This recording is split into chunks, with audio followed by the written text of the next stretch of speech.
परीक्षा के दिनों में टेंशन लेने की आपको ज़रूरत नहीं है। करेंगे भ्रामरी प्राणायाम। भ्रमर जैसे गुंजन के साथ में हमें यह भ्रामरी प्राणायाम करना है। भ्रामरी करने से हमारे मानसिक तनाव दूर होता है, चिंता, गुस्सा वह दूर होता है। इससे क्या होता है, हमारे जो तंत्र होते हैं, हमारे मस्तिष्क के कोशिका तंत्र होते हैं, वह शांत होते हैं, जिसकी वजह से हमारे विचार करने की क्षमता बढ़ती है, एकाग्र चित्तता बढ़ती है। इस तरह से हमें भ्रामरी प्राणायाम करना है। दूसरा करेंगे ओम का उच्चारण।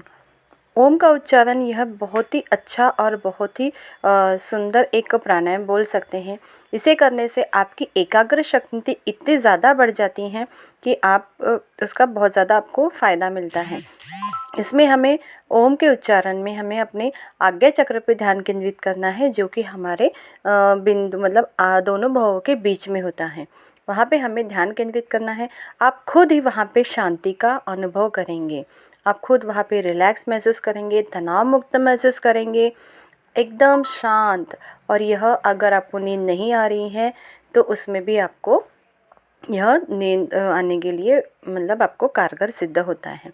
फिर करेंगे मेडिटेशन। मेडिटेशन में यानी ध्यान। हमें 2 मिनट का ध्यान लगाना। एग्ज़ाम के टाइम में या फिर कोई भी किसी आपको निर्णय नहीं ले पा रहे हैं या फिर कोई भी आपको प्रॉब्लम आ रही है, बस 2 मिनट ध्यान लगा लीजिए। ध्यान आप अपने चक्रों पे भी लगा सकते हैं। मूलाधार है, मूलाधार चक्र देखेंगे, स्वादिष्ठान, मणिपुर, अनाहत चक्र जो हमारे हृदय के आसपास होता है। फिर है विशुद्धि चक्र जो कि गले में होता है। दोनों भवों के बीच में होता है आज्ञा चक्र, और मस्तिष्क के सहस्त्र में होता है शीर्षा में होता है सहस्त्र चक्र। इस तरह वहाँ पे भी अगर आप ध्यान लगा लेते हैं तो आपका मन अपने आप शांत हो जाएगा, तनाव मुक्त, विचार मुक्त, मतलब एकदम शांत लगने लगता है। और आपका जो भी निर्णय है या फिर जो भी आपको प्रॉब्लम्स है वो मतलब उसके लेने की क्षमता आपकी बढ़ती है, स्मरण शक्ति बढ़ती है, भूलने की बीमारी में बहुत ज़्यादा उसको फ़ायदेमंद है। इसलिए आपको कम से कम 2 से 5 मिनट ओम का उच्चारण करना चाहिए। खाने के 2 घंटे बाद या सोने के 5 मिनट पहले भी अगर ओम का उच्चारण करते हैं तो आपको बहुत ही अच्छी नींद आती है।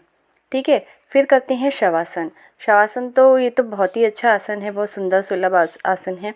इसमें भी हमें शवासन में पूरे शरीर को ढीला छोड़ना है, हाथों को, हथेलियों को आसमान की ओर रखना है, पैरों को फैला देना है और अपने पूरे अंगों पर अपने को ध्यान केंद्रित करना है।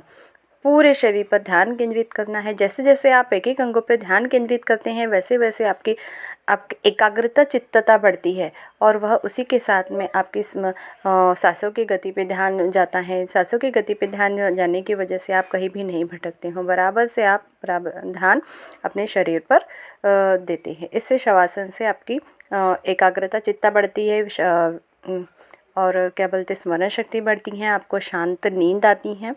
तो इस तरह से आपको बाई करवट लेकर उठना है। और सबसे अच्छा आसन तो आपको है सुपर ब्रेन योगा बोलते हैं इसे हम। बचपन में हर किसी ने किया होगा।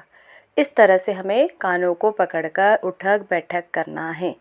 देखिए हमारे टीचर्स लोग हमें अगर कुछ नहीं आता था तो इस तरह से हमें उठक बैठक कराते थे। हम चिढ़ते थे कि हमें उठक बैठक करा रहे हैं, लेकिन हम ये नहीं जानते थे कि इसमें भी उनका एक फ़ायदा है।